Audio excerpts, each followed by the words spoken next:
Hi and welcome back to 𝗕𝗘𝗪𝗏𝗀𝗀. Today guys, I'm going to jumping down into the world of Cardano, taking a look at the recent price action, what we would expect to happen next, and all that wonderful stuff. As I get into this video, if you find it useful and informative, hit the like button. I do appreciate that. If you happen to be new to the channel, then why not go ahead and subscribe, tap the bell, select all the notifications, and in doing so, you will be kept up to date with everything that we do here at 𝗕𝗘𝗪𝗏𝗀. If you haven't yet joined us down in Discord, the link is in the description below. It's a fantastic community talking crypto 24/7. It's completely free, and I don't think you'll be disappointed by what you find down there. After this video goes live on YouTube, I'll be over on Twitch talking about Bitcoin and Ethereum. So if those are of interest to you, join us over there. Link will be in the description below. Okay, guys, let's make a start with this analysis. Here we have Cardano paired up with USDT on the hourly chart. Binance is our data source. Now, there's a few things on here that are slightly different from the last time that we did a Cardano ADA video. Okay, so we've got a bunch of order blocks and we've got some liquidity shown on here. So a bunch of red lines and green lines. Okay, I'm going to walk you through what this looks like so that we can stay up to date with the highest probability of the next move, right? So we can see that we have been breaking down quite a bit. This isn't an unusual thing considering where we are. Okay, and so you can sort of see we're working our way down here. You can see all the wave structures that we've got. We've got a big 5 wave here. We've got 3 waves coming up here. So what we're looking for is we're looking for 5 more waves to the downside. Okay, we have got our accumulation zones around here at 28 to 34 and also lower at a big macro level of 22.23. So there's a few things to kind of be thinking about. Okay, and there's a few things to kind of consider on this journey to the downside. And what I'm going to do is I'm going to just shoot this up into our daily view here for a second, because we have got this as a potential zigzag pattern up into the next bull run. So this does look like we could have a really good run at some point in the future. We are, of course, only tracking 3 waves down, and so this is okay, and this isn't giving us any cause for concern. We're not trending in 5 waves down, for example, like Ethereum, which would actually have a bit of a potential issue for a longer term bull run scenario. Okay, so as I come back into the 4 hourly, we're just going to take a look at a few things here just to see where the liquidity is mainly sat. So these are these green and red blocks on here, these little blobs. These are basically representing liquidation zones for leverage players, right? And we can see some obvious things that are going on within here. We can see, for example, these local high points just up here and down here. Okay, and basically these coming in line pretty much or pretty close to the order blocks themselves. Okay, so just bear in mind that there's going to be pockets of liquidity all around here that is going to create and cause some kind of selling or buying pressure for the price action. This is going to basically create a dump or a spike in the price of ADA. Okay, so understanding where these things sit is quite important. So on the lower side, the thing that we're closest to is right down here, right? So we have these order blocks that have moved. This one was cancelled, this one was put in, this one was cancelled, this one's been hit. So at the moment, we're chewing through this liquidity. It's such a small order book, it isn't really doing too much.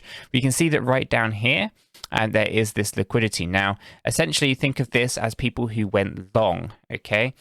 So they basically bet that the price of ADA was going to go up, okay? But because the price of ADA went down instead, they're going to have to basically buy back the ADA cheaper and basically give it to other people. So they're going to get liquidated. It's going to be a transfer out of here, basically. Okay, so there's going to be a transfer of wealth between 2 participants: the people who took the contract to go long and the people who took the contract to go short. The ones who short won in this particular example if the price comes down here, and the people who went long at this particular case would have to pay up. Okay, and that's where this here comes into play. That's really oversimplification of it, but it helps you understand that basically that's kind of what these areas are symbolizing to us.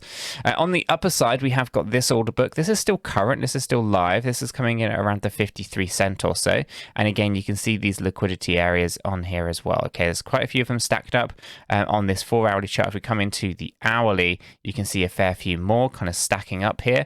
Okay, and these are all related to people taking longs and short positions. The different size lines does not carry weight to how much value is in there, but it all has weight towards the time frame that it actually symbolizes. Okay, so the small thin lines are related to the hourly chart, and as the thicker they get, the higher the time frame piece is. So we come up into our weekly time frame, you can see the bigger blocks here, these are weekly pockets of liquidity. They've been around for a little while, so eventually they do get mopped up, okay? So it's more of an age thing than a value thing when we see the size of these blocks. Okay.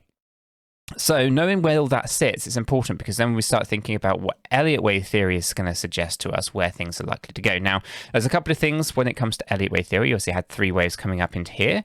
Okay, we can see that we have 3 waves coming on down what looks to be somewhere around here. I'm going to say it's probably this one, and then we move up into 3 to here, and then we've moved down into 3 to here. So we can see there's some interesting kind of levels here. Let me just show you this on some lines, okay? So if we were to think of this as this kind of move, okay, so we have 3 waves coming on down. Inside here, we can see that there's a really small 3 waves going up, and then of course we have another 3 waves coming on down. Okay, so from that, we can actually then wrap this up in a little bit easier by removing all these kind of small wave counts. So we can just go ahead and cut out all those middle one and come straight away down here and say, okay, here's your bounce. Okay, but are we done on this kind of scenario? The minimum expectations met, but is it on the most typical one-to-one kind of side of things? It doesn't look like it's there yet. Let me just adjust this in and see where this kind of goes. Okay, so our one-to-one ratio would be down here at 39.7, but that liquidity is set up there at 40.23. So chances are maybe we'll fall short, maybe we'll chew right the way through it before bouncing up. Who knows how that's going to play out? But that's an interesting zone right down there. Okay, so a move to the downside seems likely. Okay, but that's not a guarantee. Nothing in this space ever is. So let's go ahead and take a look at the stochastic. Now, the stochastic RSI in here actually shows that we have some potential moves to the upside. Okay, we're not overbought yet. On the 4 hourly, we have some upside moves. On the 8 hourly, some upside moves. And the daily is looking pretty good as well. The weekly needs to continue to correct down, though. So actually, the next move looks like it's getting close to a move upwards. So the question is, are we going to come down here, grab all of this liquidity before we start to move to the upside? Okay, now we start thinking about the structures here. Have we met the minimum expectations? Yes, but are there one-to-one expectations that are still outstanding in here? Let's go ahead and check those. Yes, they also come down here as well. So straight away, we can see that we have some structures that might actually start to just bring us down a fraction more. 40.52 in this particular example. Now you can start to see there's some similarities here between these two areas. If I go ahead and grab a horizontal, actually no, I'm going to put a box in here. I'm just going to put a little yellow box. This area here seems to be an interesting one for us. This would actually be the 1.236 on the smaller level in internal wave count, whereas the external wave count here actually looks like it could just be a one-to-one ratio. So this little yellow box encompassing this area down here on the liquidity side also being, if I come over to here, a double bottom with this wick on this side. This could be an interesting point of reference for Cardano and a place that Cardano could start to bounce from. We've got the movement that's available to us on the 4, 8, and daily chart. The weekly obviously needs a correction down. So if we are to see a bounce to the upside, it should be of reasonable significance. But again, if we think about this structure of what we're looking at here, it might not be overly that impressive. We could be wrong. We'll have to see how it kind of goes. But it could be as simple as just doing this and becoming overbought again, not coming anywhere near the 52-cent ranges. There's a lot of liquidity here. There's not many order books though. So again, not many people are willing to sell ADA, and there seems to be pockets of buying though. Okay, at least on this hourly chart. And as we kind of scroll up into maybe the 8-hour chart, what we're looking for is any kind of major order books. There's one up here at 60 cent. So sell book is 60 cents. So that's kind of the selling pressures up there. The buying pressure is right down at this low end. So I do think that that's going to be the highest probable area. There's a good buying zone down here at 36 cent. We know that's going to be your longer term goals. And in terms of selling, not really seeing much. So it looks like no one's really willing to sell ADA, just looking to hold it, which makes a lot of sense. You can get it delegated, get it staked into a pool. For reference, if you're not familiar, Cheeky Crypto do have a Cardano stake pool. Details are in the description below. And you can earn a nice juicy passive income on your Cardano holdings. So it doesn't surprise me that there's more buying pressure than there is selling pressure, as the lower the price tends to go.